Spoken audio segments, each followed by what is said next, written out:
Hi, this is Larry London. I welcome you to the Voice of America. Welcome to Border Crossings. Today we have a very special guest on our program. He is a Brit Award nominee and an artist who's been #1 before on the charts. And not only that, he's a multi-platinum recording artist with many, many millions of sales and streams.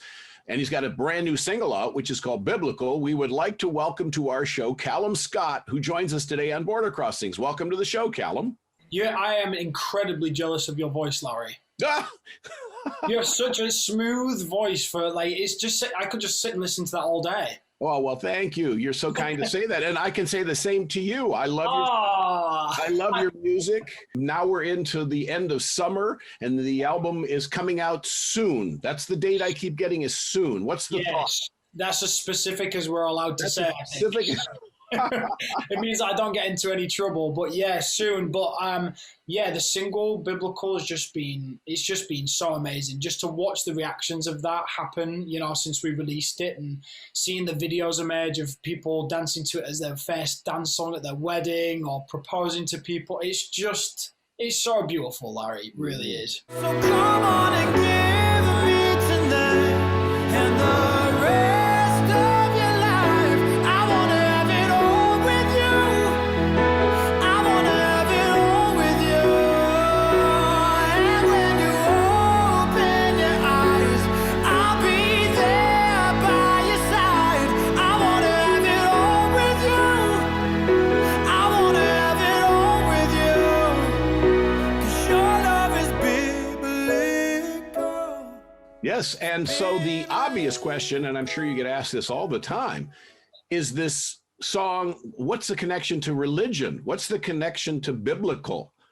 So I totally get what you're saying there, and I understand that there will be a lot of people who will have that connection to it. I mean, I guess the beautiful thing about music is that, it's there for interpretation, right? I suppose my understanding of biblical was immeasurable, epic biblical proportions.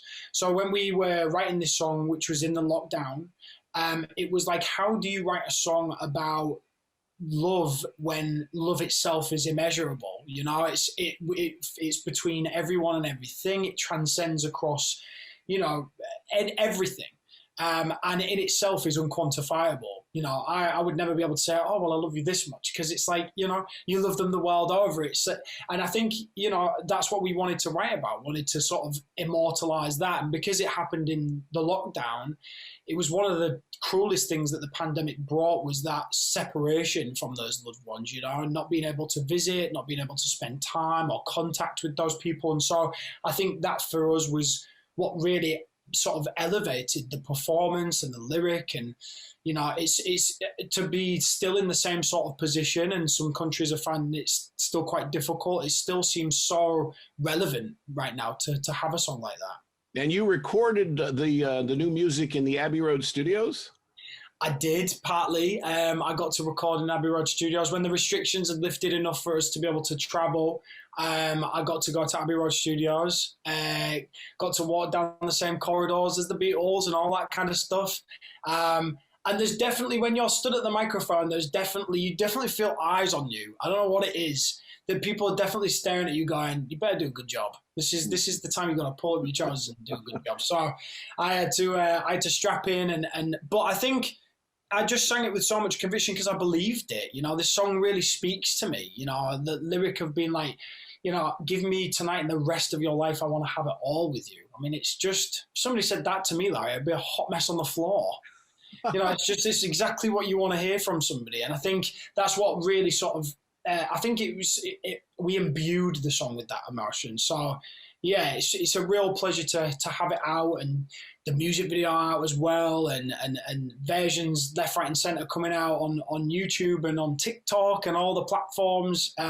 It's just, it's a really pressure now, because the last bit of music you put out did very well and was, tops of the chart in 21 countries on iTunes, and you got all these great reviews from Billboard and everybody saying great things about the new music. So I'm sure you're feeling it because it's been a couple of years. Oh yeah, I am feeling it, Larry. I was definitely feeling it. I mean, you know what is? I remember talking to my manager the other day and saying that I remember when I had first put out my version of Dancing on My Own before we put it out as a single, before I was even a blip on the radar. I put it out a little homemade video in a little back bedroom in my mum's house. And I remember getting 1,000 views, and I was celebrating hard. I had champagne.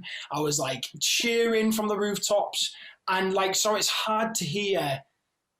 I mean, what somebody quoted me the other day. It was, I think the song's done 740 million streams on Spotify. I can't even fathom that number. I can't even, and I tell my manager, I'm like, please don't tell me numbers like that, because it's just so hard for me to take that in. I'm so grateful for those kind of numbers. But, the other side of that is it is quite intimidating, because you're like, well, what if the next song only gets one play and it's my mum? It's like you worry about that sort of stuff. But so far so good. There's still so many people sending me messages, since the release date, saying how much they love this song. So hopefully we're on to a winner with this one too. Did you hear from Robyn? Did she respond to? Yeah. Eventually, it had been a few years, so I was really intimidated. I did think that at one point she hates it, she hates me, this is it, career's over. But we bumped into each other at a radio station in London, and she just walked by me, very casually just walked by me, and I was like, that's Robyn. And then we got introduced, and I kept it together. I was very cool. I was like, it's a pleasure to meet you. Thank you so much for this song. I very, relate to the lyric. And she was like, your version's so beautiful, and thank you so much. And we had this really beautiful, respectful conversation. Got into the lift, cried like a baby. I don't know what it is. I guess I was under so much pressure, and she, that song my version of that song has done so much for my career, and without her, it would have never happened. So it was like speaking to your hero. So it was I contained myself until I got to the lift, and then I did the ugly cry. So who else does Calum Scott get influence from and listen to? I mean, Adele is my all-time hero. I think she just sings with such conviction. I watched her sing at Wembley 2018 when she had her last live dates. And she had 4 dates there, I believe, and this was the second of the 4. And she was singing every song like it was the last time she was going to sing it. And I have so much respect for that. But then inevitably she did lose her voice, and she couldn't do the last 2 songs. So essentially I got to see her do her last show, which is amazing. I mean, I hope she does plenty more, but seeing her doing that in person just reminds me of how badly I want to do the same thing. Just going to venues across the country, across the world, singing your heart out as if it's the last time you're going to sing it, and hearing everybody sing those songs. It's just, it's incredible to me when, a room full of people do that, or, a venue full of people do that.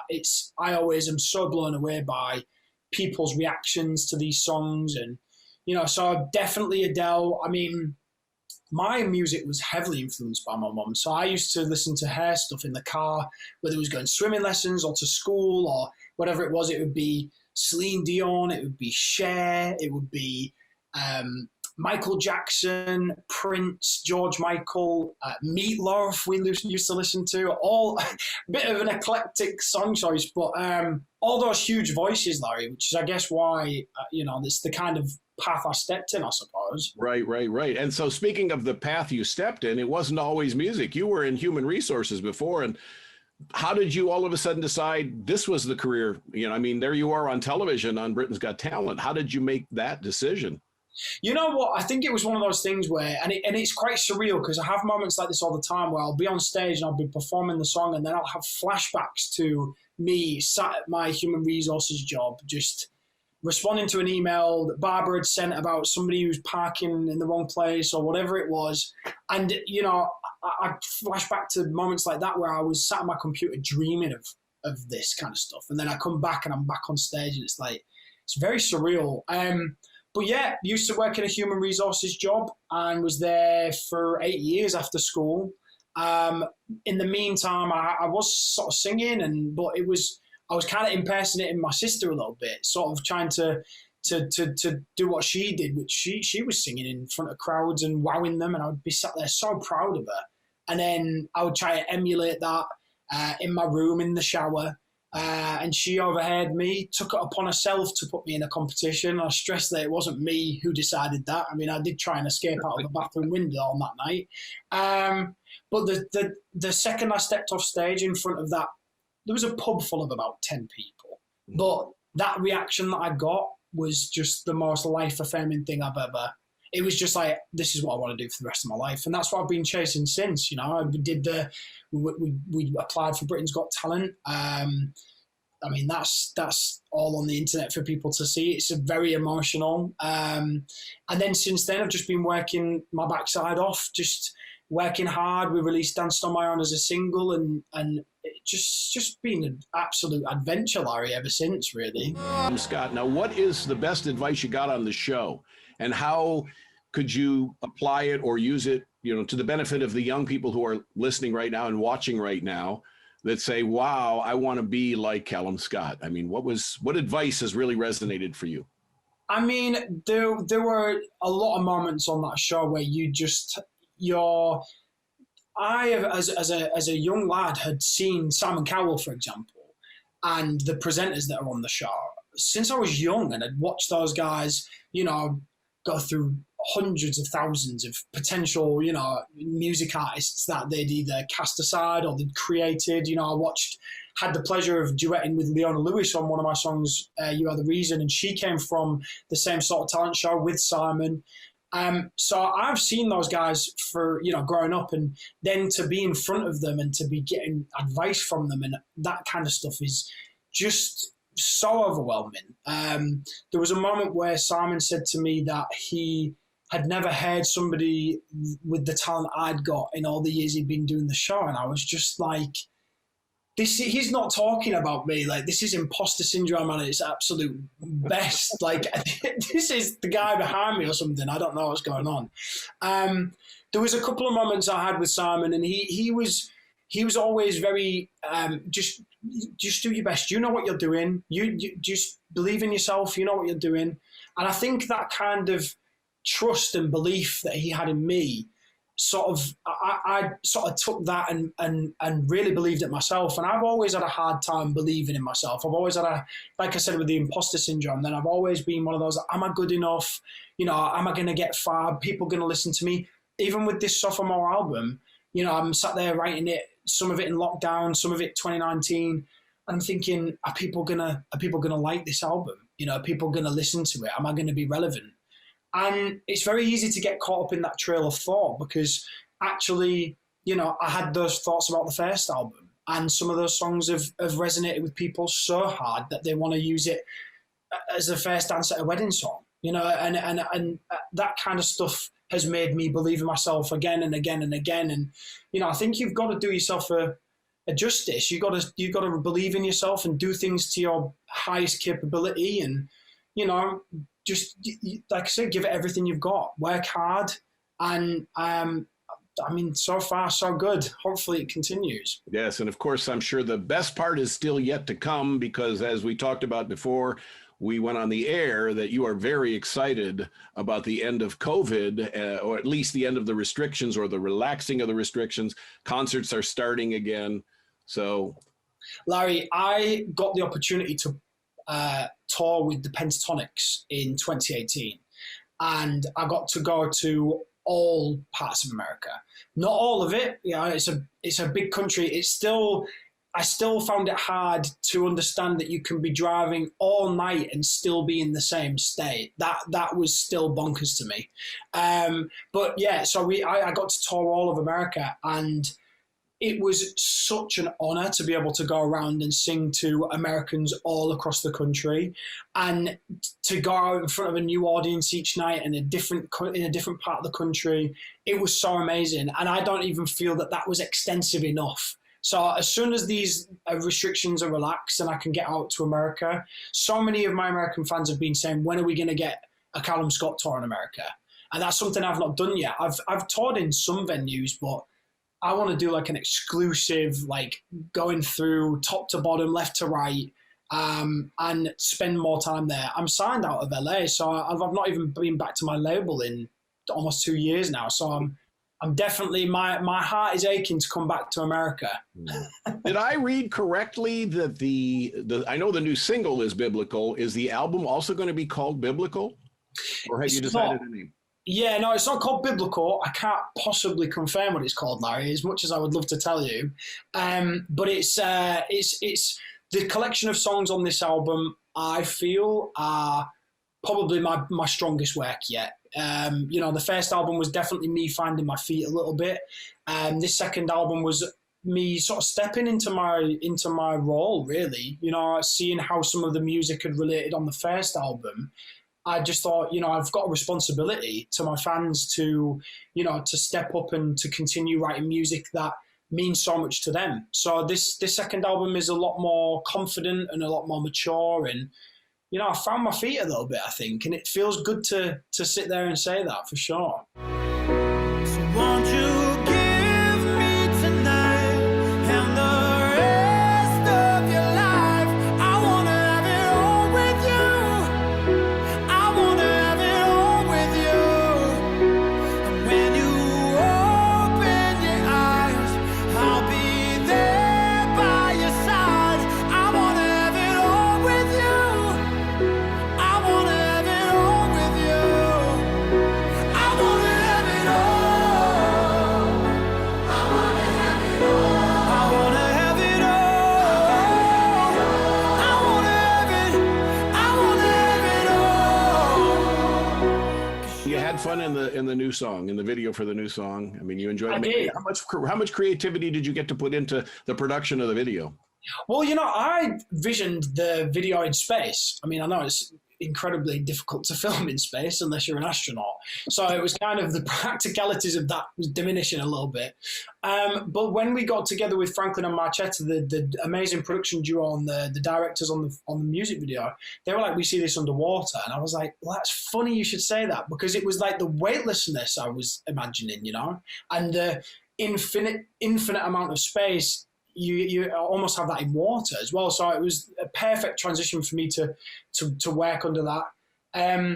To work underwater. I mean, I've never been that overdressed for the pool before, Larry. I will say that. My jeans, my boots, my jacket, belt, jewelry, the lot. So there was a bit of a panic on when I realised that I couldn't swim quite as well with all that gear on. But it was so fun filming underwater, and it all looked so incredible. And the moment where I smashed through from the observing world into the water, that was me just jumping off of a stepladder into the water about 10 times. And at one point I stepped back and I was like, this is my day job now. So I used to work at a computer, typing in all sorts, and now I'm just jumping in and out of a pool. I'm so lucky, so grateful. It was so much fun. Yeah, who knows what comes next? The next video.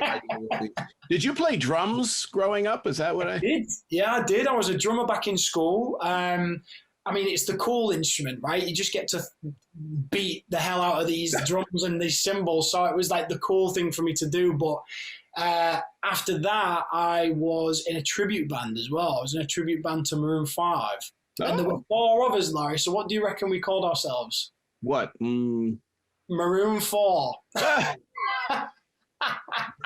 Oh, I loved it. Any lawyers, did you? Of course not. No legal issues, thank God for that. But that was so fun, just playing Maroon 5 songs, and I had a tattoo sleeve I had to roll up because I've got no tattoos.